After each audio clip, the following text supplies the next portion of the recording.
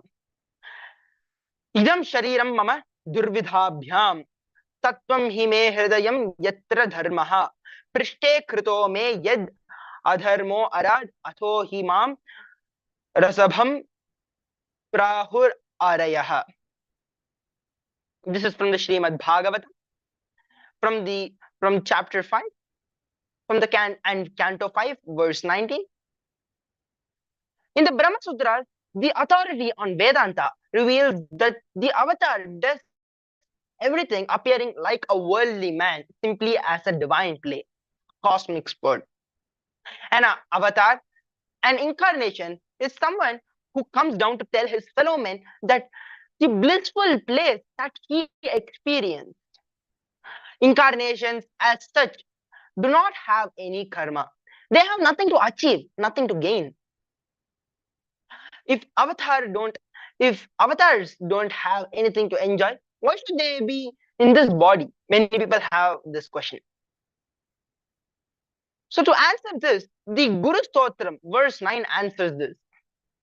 Aneka janma samprapta karma bandha vidahine atma jnana pradhanena tasmai shri gurave namaha. Salutations to the Guru, who burns away the fuel of karma, results of work impressed on the mind, accumulated over many births. Why avatars happen? Worshipping Guru burns all the karmas with which you have happened and changes the flow of your life from suffering to creating your reality. He liberates you from the very cycle of birth and death, the karma chakra. There's a beautiful story. There was a beautiful garden with many trees and varieties of flowers. 3 friends were walking near that garden. That garden had a very big wall. So the first person climbed up the wall and shouted out to the friends who were standing below, telling, "Wow, there is such a beautiful garden," and jumped in and started enjoying the paradise, the beautiful garden, the fruits, flowers, everything over there in the garden. He started enjoying it. The second person climbed up the wall. He saw the beautiful garden, he saw the beautiful paradise, and then called out to the third person, telling that, "Come on, come, let's enjoy." And then he also went in and started enjoying. But the third person, he had even more courtesy. The first person did not have anything. He just told, "It's so beautiful," and he jumped. But the second person had a little bit courtesy to third person. The moment he saw the paradise, he felt, "Wow, this is so beautiful."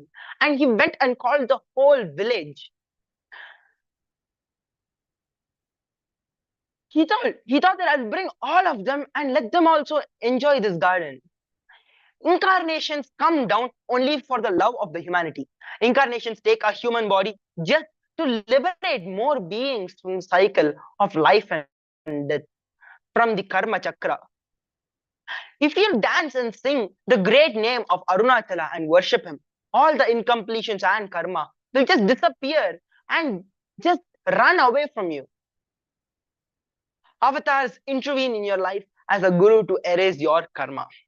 The reason for your problem is the confusion. Confusion means half an hour before you took one decision and half an hour after you changed that decision. So this is the change of decision. Like you switched on the fan and switched off the fan.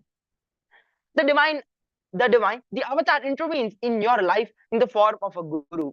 He assumes the form of a guru just to liberate people from this chakra, from this karma chakra, giving inspiration, joy, bliss, and causeless miracles, and finally, even the enlightenment itself.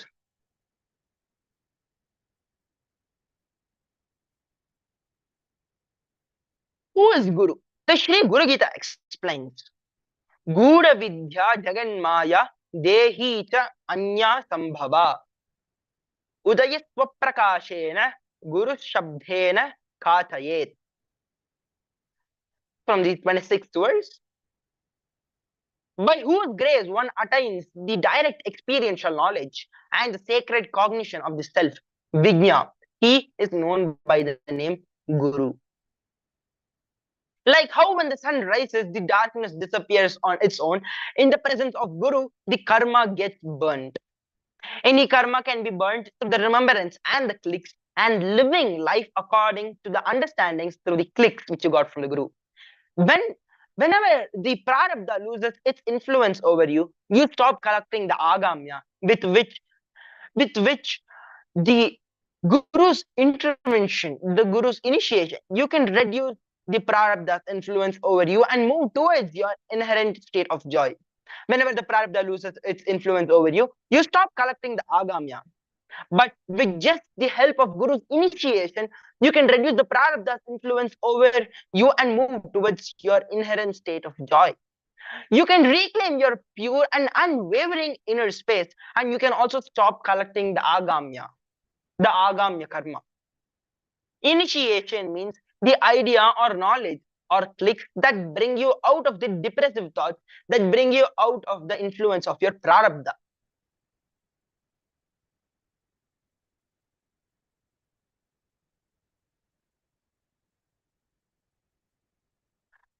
Tantraloka Viveka. Sacred text from Kashmiri Shaivism defines the initiation, Diksha, as that action which bestows enlightenment, destroys the three impurities and bondages of the self, Anavamala and Karmamala. Sorry, Anavamala and Karmamala. And the Maikamala.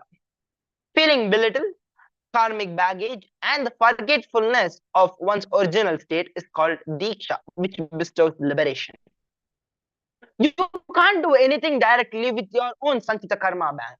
For Sanchita Karma to be burnt out, only the Guru's Kripa, Guru's grace will work. Only if the Guru's grace can do anything to burn out your Sanchita Karma.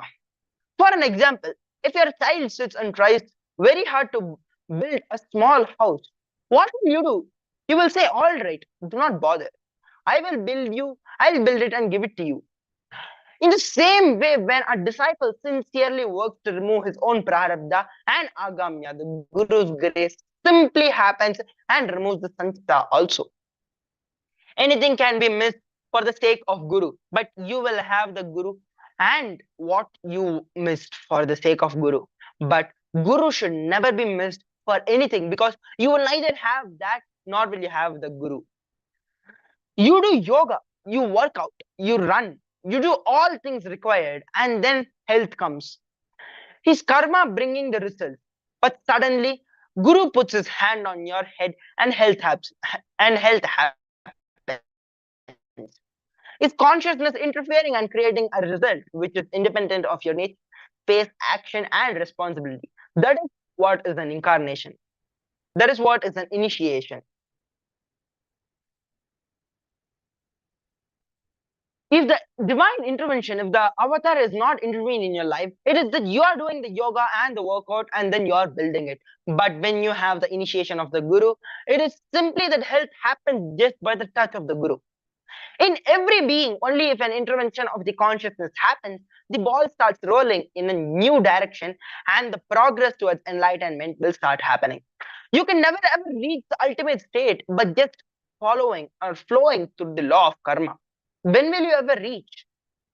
Karma is simply the effect of thoughts, words, and deeds that stem from the deep ignorance and cause you to again and again thread familiar patterns of misery. The way to break the cycle is to tune into the clicks received and live in an elevated zone of consciousness. What you don't understand, this basic science, you start misinterpreting the whole thing. When you don't understand this basic science, you start misinterpreting everything.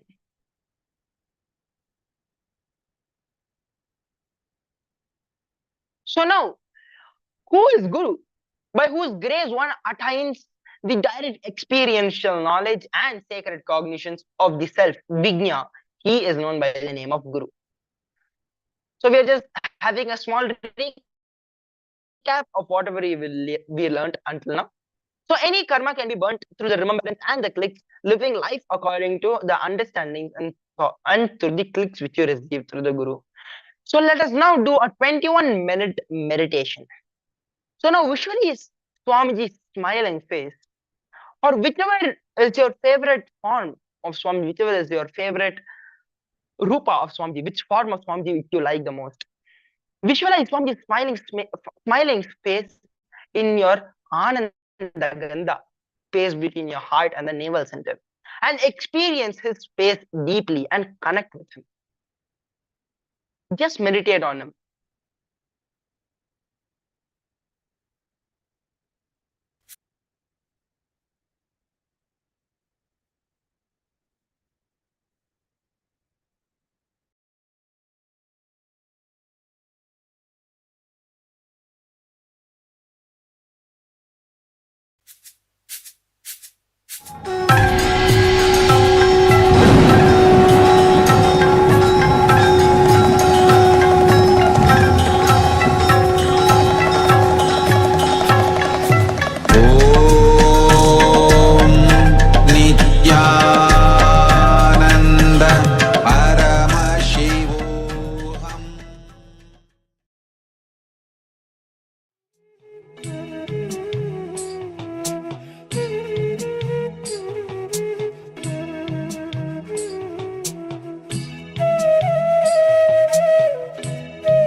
us slowly relax.